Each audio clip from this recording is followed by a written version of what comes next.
Impaired coping ability. Mind you, that begs the question, coping with what? Life.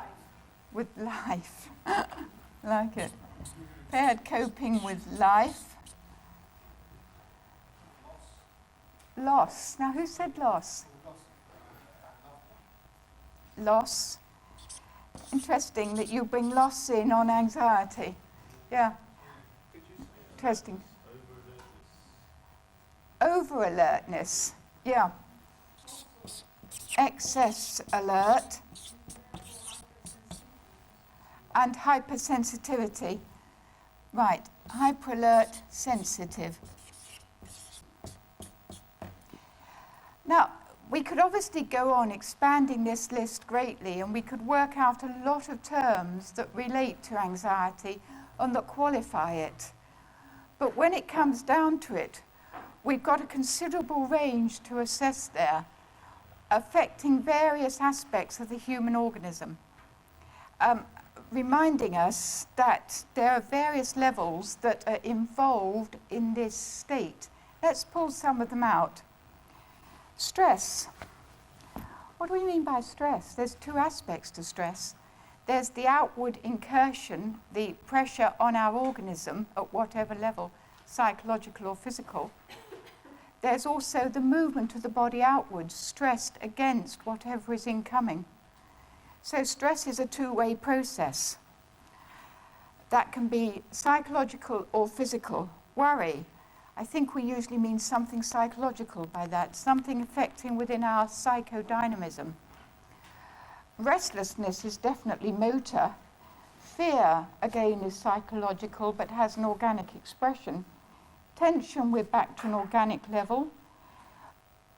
These decreased coping ability is obviously both organic and psychological. We've got a constant mixture here of organic and psychological states. And when it comes down to it, when we actually come back to what is anxiety, it's a term that we recognize, because I doubt there's anybody here would say they've never had an anxious moment. It's a term that we recognize as a subjective state. So it comes back to a quality of experience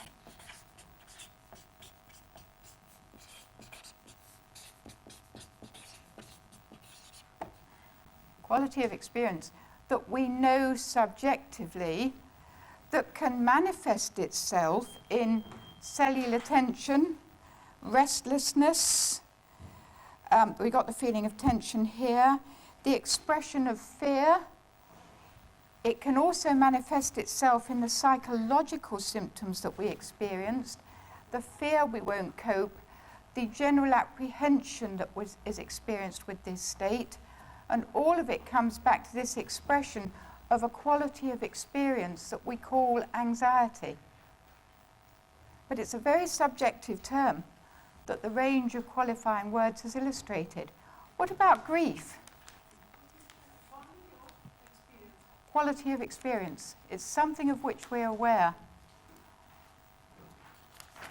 The philosophers say, have a nice term, I'll slip a bit of philosophy in for you here. The eye sees not itself but by reflection. In other words, we can only perceive out there a quality that we recognize in here. And the word recognize itself implies that. It is recognize, playing with words. But it reminds us we only recognize a quality in someone else insofar as we've got an experience or a shadow of it in ourselves. Or as another saying, subjectivity is truth. We perceive it in relation to which we can feel an aspect of it in ourselves. This is quite tricky to follow this idea through if you're talking about negative pathology and negative psychological states, but it's quite a challenging thought. Now, what about grief? How would we use the word grief? Loss. Grief is loss. Loss of what? It's loss of something, whatever, something external. Yeah, loss of security. So it comes back to confidence again. So So it can be loss external, loss internal. What else is grief? Sadness.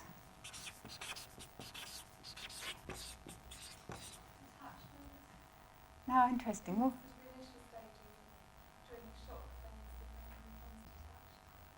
right, that's interesting. An interesting thought, that. Detachment.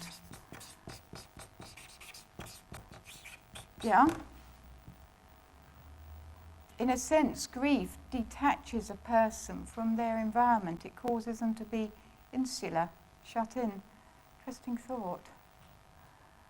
It's harder to define grief, isn't it? There's not such a ready flow. Grief is not the only relation to the loss of somebody or the loss of your country in case of that was a situation like the Bosnian people or... Okay, so it follows loss, so it's incurred by loss, as well as itself being a loss of security in reaction to something.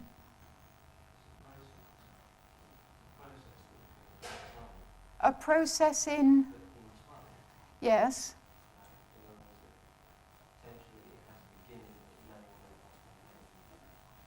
So it's an ongoing state, maybe.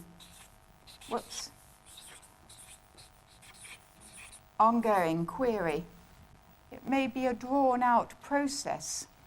So grief is a process, not just a state in this moment. Yes, yes, empty of what? Just as we say loss of what? Empty. Yeah? Yeah, it's very, how we qualify these words is all very interesting.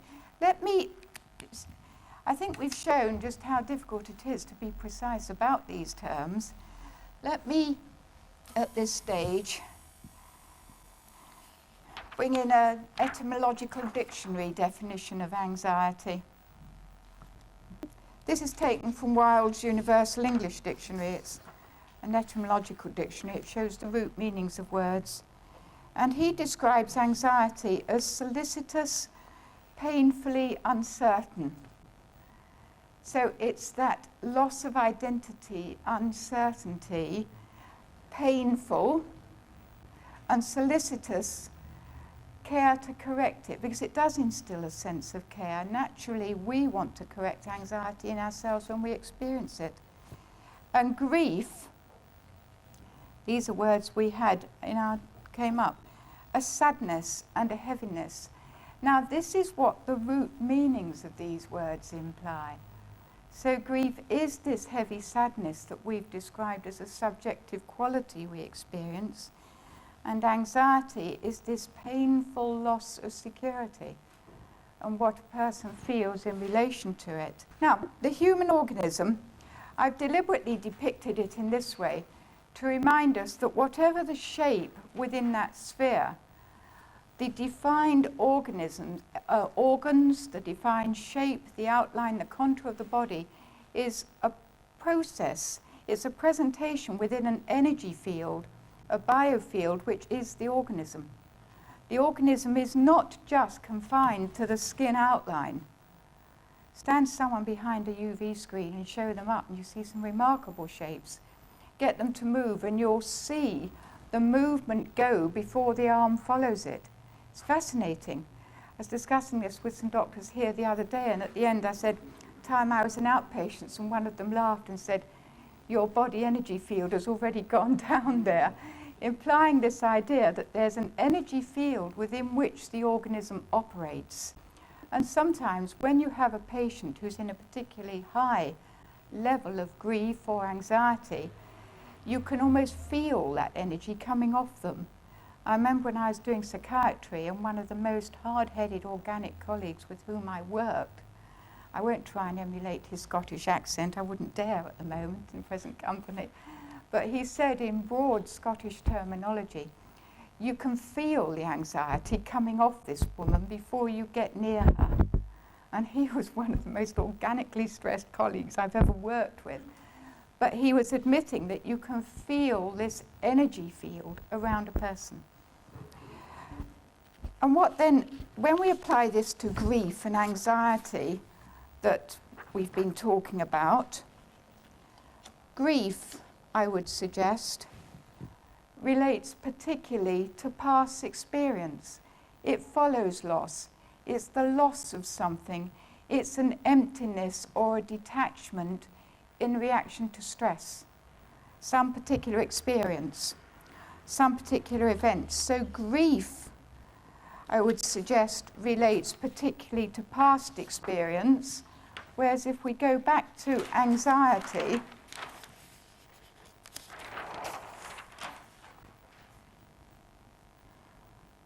what have we got there? Fear of not coping.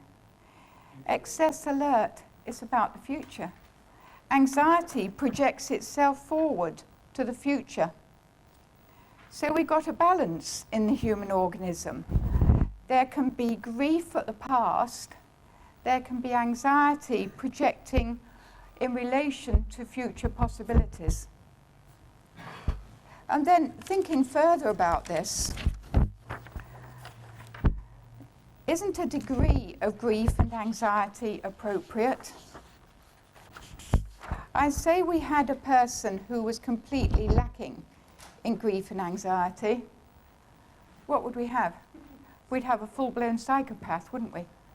They would have no social conscience whatsoever. We would have complete and utter psychopathy. So perhaps an element of grief and the reminder in ourselves about the effects of past experience can be appropriate. If it's excess, what happens? If we get too much grief and anxiety, then we're continually subject to disease. Too much anxiety incurs disease. Too little anxiety or grief, either of them can also cause a disease of a different sort. So a proportionate amount of grief and anxiety can further the goal of insight. So we don't want to be without grief and anxiety, and certainly, I don't know, I'm sure all of you have had the experience of doing challenging lectures in various places, and a certain amount of anxiety can surely enhance your performance. I know musicians who say they play far better when there's a degree of anxiety, because it just puts them on that edge to make them do better. You don't want too much or you freeze. You don't want too little. You're so laid back, you're casual about it. So appropriate anxiety can stimulate performance. Appropriate grief can aid reflection and insight. Okay, can I take it off now? So when we come to looking at grief, we then start looking at the factors that can influence it. Looking at the past experience that can influence grief. And I would suggest that there is sometimes a hereditary trait that can predispose to an overload. There can be a tendency in certain families to be gloomy and grief-stricken. Can be a tendency to familial depression. A hereditary trait might be there ready to be activated. Personal stress in the present can certainly provoke grief, whether it's physical, emotional, or ideological. And if you want a homely reference to this, if you read paragraphs 77 and 78 of the Organon, you will find Hahnemann listing such either physical disturbance, prolonged emotional upset, or prolonged ideological conflict. Even in his day, he recognized that these could be a cause of excess stress and a factor in disease. And I might slip in here, he was at least 50 years ahead of Freud in saying this. So we get down to the understanding today that we would call conflicting imprints. We're well aware that the biofield of the human organism imprints data. It's very useful when we remember how to walk without having consciously to plan it and organize it each step we take. That imprint is there, ready to apply, and we just go.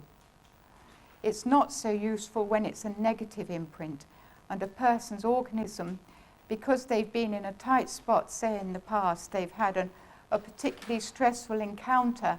I remember working with a girl once who had a severe anxiety state, and one of her recurrent memories was from teenage years being carpeted in a particularly dominant headmistress's study, and the room had hexagonal, leaded lights. And from that day on, whenever that girl looked out through such hexagonal windows, she experienced a recall of the anxiety that was imprinted in her at the time of the conflict with the headmistress. And if she wasn't careful, that record would rerun in the wrong situation. It's very interesting how the imprinting that can be helpful and can assist function can be negative and restraining when it's applied in a less helpful situation. So imprinting, conflicting imprints can lead to grief. And then over the future. What is it in the future prospects when we start to analyse it? What is it that most people worry about? Well, first and foremost, the future prospects in relation to themselves. And I've got a series of P's for you. The first of all, the most fundamental one, are we heading for pleasure or pain? We have a cellular structure which automatically relaxes with pleasure, recoils from pain. And there are very, very few people who do not get anxious about the thought of pain. Profit and loss. That certainly is a cause for anxiety of most people. Will the bank account last? Will we have enough money for this, that and t'other? Profit and loss. Another P that most people get concerned about is power. A lot of people are seeking for power. We could have put prestige in there, acknowledgement. It's another P that incurs a lot of concern in some people, whether they acknowledge it or not. The drive there for control, first over themselves and perhaps even over others, is basic. And related to either attaining power or failing, there can be a lot of anxiety. And then another P is peace or penance. Are they heading for a peaceful life or are they heading for retribution? And I slipped that in because that relates not only to now, but to some people religious concepts. Are they heading for an ultimate peace or an ultimate penance? And these can be causes of severe anxiety to some people who perhaps have an ideology that imprints a particular fear of penance for the hereafter, or whatever ideas they've been imprinted with as a child can stay there in an unrecognized form for many years, if not for life. Another cause of anxiety is, of course, familial prospects. What's happening to the family? It goes beyond the person to their family, to their immediate contacts, and then beyond that to the national and global aspects of peace or conflict. So the causes of anxiety are very varied, just as the causes of grief on the other side are also multi-level, you could put it. So then we come on to the question of therapy. What do we do to help stabilize this turbulent flux in the biofield? I will get down to homeopathy in a bit. Comes down here. Now, first thing is insight and lifestyle adjustment. If a person can gain insight into the causes of their grief and can release some of the concern that feeds into that, can understand some of the ideological pressures that were instilled into them as a child, and say, maybe now as an adult, I want to review some of this.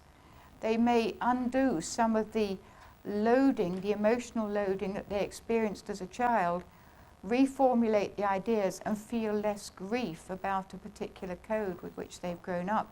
I make it sound simple, perhaps. It obviously needs a lot of work and it's not simple. But lifestyle adjustment in other ways too, if they've identified the factors that either feed their grief or feed their anxiety, they may be able to allay at least some of the provoking factors and the causes. And I think we all at times find we're talking to ourselves when we're talking to our patients and discussing with them the challenge of an overpressurized and an overfull diary. And when we're discussing with them the need to slow down, some of us are also saying it to ourselves. But lifestyle adjustment can be fundamental to therapy. So can appropriate diet, appropriate rest. Looking at life in all its aspects is part of therapy. And then we come down to medication that can also help stabilize the biosphere that is turbulent in either grief or anxiety. And I think it's fair to say that the conventional medication is mainly oriented towards containment of disturbance. When I did psychiatry, we used to liken conventional medicine to reinforcing the pie crust to stop the steam coming out. It's as if it's building a layer of containment to help lock in some of the turbulent energy so it doesn't break through into other levels of consciousness. It's containment therapy. Now, insight and psychotherapies and all the therapies that go with that are more structured towards realigning that energy imprint and trying to bring understanding into it, conscious change of direction towards realigning that disturbed flow. And this is where I'd also suggest homeopathic medicines come in. If we can apply an accurate similia to help a person who's experiencing a high level of grief or anxiety, hopefully we're offering a stimulus to assist the body's own realignment of its multiple levels of energy. We know that in any moment within the human organism we have physical energies, emotional and intellectual energies. All of these coordinate. In psychiatry we used to call it three-part man. We think, we feel and we act physically. And every moment those three aspects of activity are cooperating. When we're walking along the street, we've got a physical activity we're following. We may be liking or disliking where we are. And that's largely in relation to a thought structure. What have we left? What are we going to? Where are we now? Do we think we like this environment? That will affect our like-dislike reactions in this moment, which will in turn feed back into influencing our body energies. I remember once speaking at a meeting with some doctors who were rather resistant to this idea of three-part man, who didn't like the idea that the psychological, the thought energies, the emotional energies continually influence the physical. They wouldn't mind admitting that now and again it might have an impact in some forms of psychosomatic disease, but didn't like the idea that it was upfront all the time. And I said to them, what happens if you suddenly feel stressed wherever you are, whatever your circumstance? You suddenly feel stressed, your organism changes its chemistry in reaction to it. It's a very simple illustration of where the idea of fear, the emotion of fear, actually changes our body chemistry. And it's a small step from that to come to the idea, which at first I found strange when I did psychiatry, but it was a phrase I learned increasingly to respect, which is the chemistry of thought. That thought changes body chemistry. Now, this gives us a logical basis for the value of practices like yoga, meditation, such practices with their conscious application of thought energies, stilling the emotions, can affect the physical organism. And in every moment, this three-part interfunction is present. When patients sometimes say, do you think stress can influence cancer?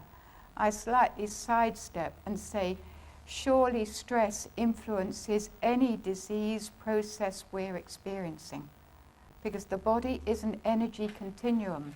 And if it's constantly stressed, enough to disturb its energy flow, that is relevant to any disease process.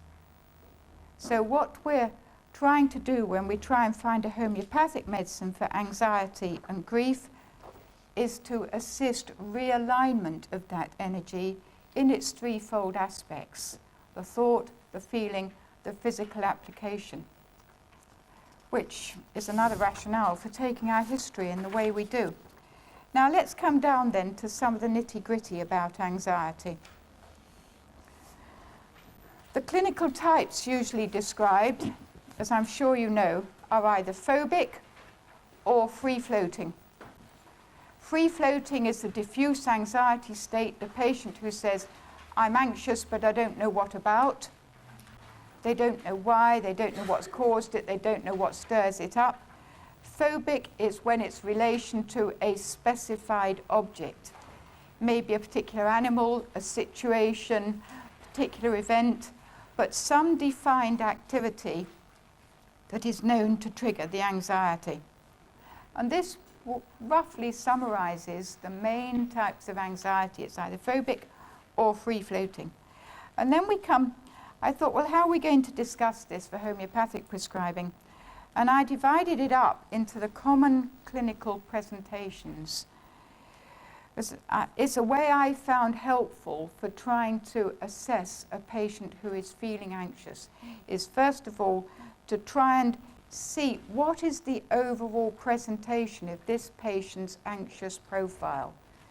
And so I've listed these 5 types, and we'll take each of them in turn and consider some of the medicines that relate to them.